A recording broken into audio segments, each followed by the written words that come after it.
Hello, United Church. Today, I want to talk to you about something truly exciting. We are entering a season of visioning here at United Church in Walpole. It's a time of reflection, listening, dreaming, and we're calling it Faith in Motion, Visioning 2029. Now, you may be wondering, does our church need a new vision? Don't we already have one? What about worship, teach, and serve, or reaching out and changing lives with the good news of God's love? And if you're thinking this, you aren't wrong. Those statements reflect how our church has tried to capture our mission. A mission is what we do. And truthfully, it never changes, even if we try to put new words around it every once in a while. In fact, the mission of the church hasn't changed in 2,000 years. And truth be told, we don't get to come up with it ourselves because Jesus gave us our mission over 2,000 years ago when he said, "Go and make disciples." That's the mission. That's the heartbeat of every church that bears the name of Christ. And that's not changing. But here's the truth. Every church might have the same biblical mission, but every church still needs its own vision. Why? Because we're all called to live out God's mission in different ways, depending on who we are, where we are, and what season we're in as a congregation. Vision is about where we're going next, not in general, but specifically as this congregation, United Church in Walpole, in this place, at this moment. It's about what's next on the horizon for us as we go about doing that timeless mission. And it requires listening, imagining, dreaming, discerning, and planning. I know you're no stranger to this. Here at United Church in Walpole, we've already envisioned and accomplished a lot together over just this past decade, not even counting the 300 years preceding. We brought our children's ministries back to life.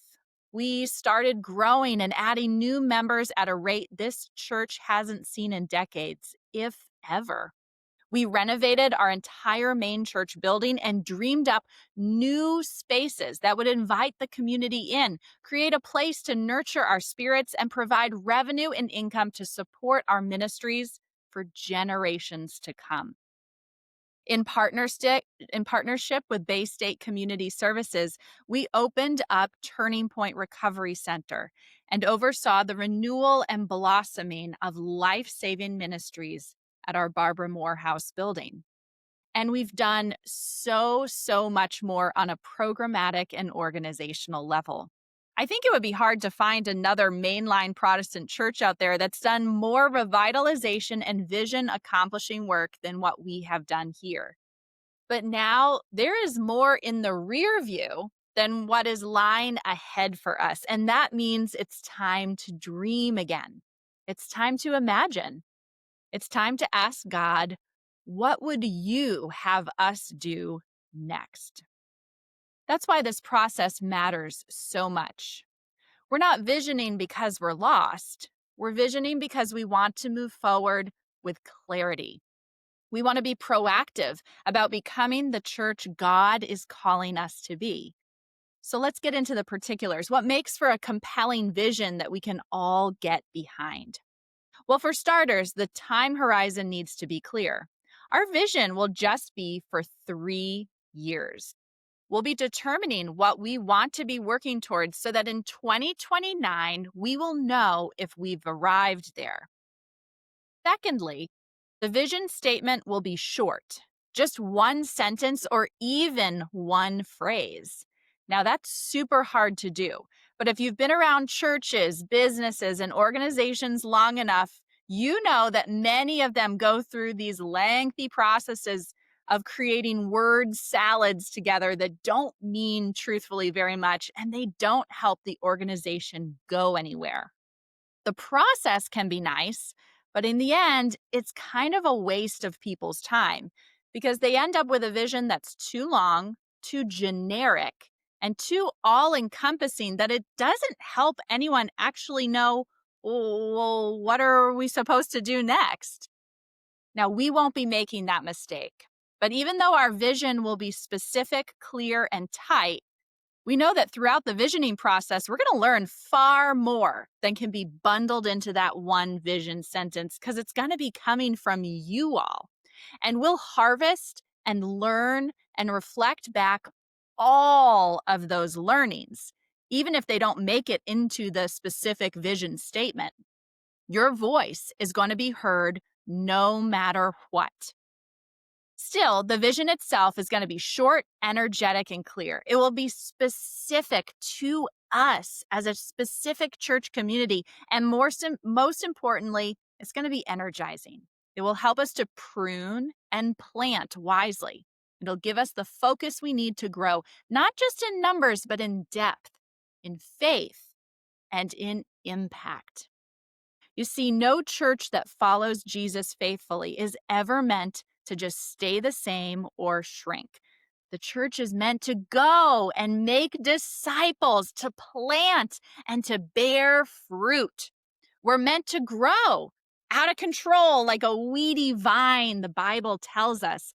That's why we're calling this process faith in motion, because faith doesn't sit still, it calls us forward. Now, let me walk you through what the actual process is going to look like. Right now, we're laying the groundwork. We're announcing the visioning process, inviting your prayers, and we will soon share 3 quick surveys for our active members and 1 quick survey for non-members of our church to take.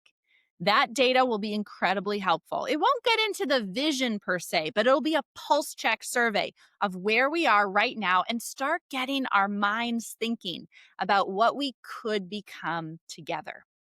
Then in the fall, we're going to host what we call house meetings, small group conversations where active members will reflect on what we've learned from the survey and share openly about what we sense God is doing among us. This will be a time for dreaming, imagining, brainstorming, and envisioning. These won't be boring meetings. They'll be holy conversations where your voice and your hopes matter deeply. Then the vision team, which includes me, Mike Murphy, Chris Bratt, Jeannie Schick, Bob Schick, and Mark Anati, will listen closely to everything that has surfaced. We'll gather the themes, we'll pray, we'll wrestle, and we'll come up with a draft vision statement that reflects what we believe God is calling us to become. In November and December, we're going to bring that draft back to you in 2 after church, everyone gatherings. We want your feedback at those meetings. We want your honesty. We want this vision to come from within the congregation, not just the leadership. So we'll take your honest feedback from those meetings and we'll take it all back to the writing room. Finally, in January, before annual meeting, we'll present to you the second and final draft of the vision statement. And then in February, that statement will be put forward to the members of the congregation at our annual meeting for an up or down vote. After annual meeting, our board, staff, and ministry leaders will begin building the strategic plan that will help us reach the vision we hopefully set for ourselves by 2029. Here's why this matters. The clearer our vision, the stronger our unity. The clearer our vision, the more aligned our ministries become. And the clearer our vision, the more closely our work together here at United Church fits into the big picture story that God has been telling since the beginning of time. Visioning together gets us into tighter alignment with that story. Mark Twain once said, "You cannot depend on your eyes when your imagination is out of focus." Over these next few months, we're focusing our imagination together with God. So, friends, I want to ask you to do 3 things. Pray. Pray that you hear God clearly in this process. Participate. Take the pulse check surveys. Show up for the imaginative conversations. Be part of the house meetings. Share your story and your hope. Prepare your heart. Because when a church gets clear on its vision, things start to move. Energy increases, people show up, lives are changed, and the Holy Spirit starts to stir in new ways. Faith is in motion. And I believe the next 3 years could be some of the most meaningful and transformative years we've had together as a church. So let's step forward together. Let's listen. Let's dream. Let's move because our faith has never been meant to stand still. Thank you for being part of this.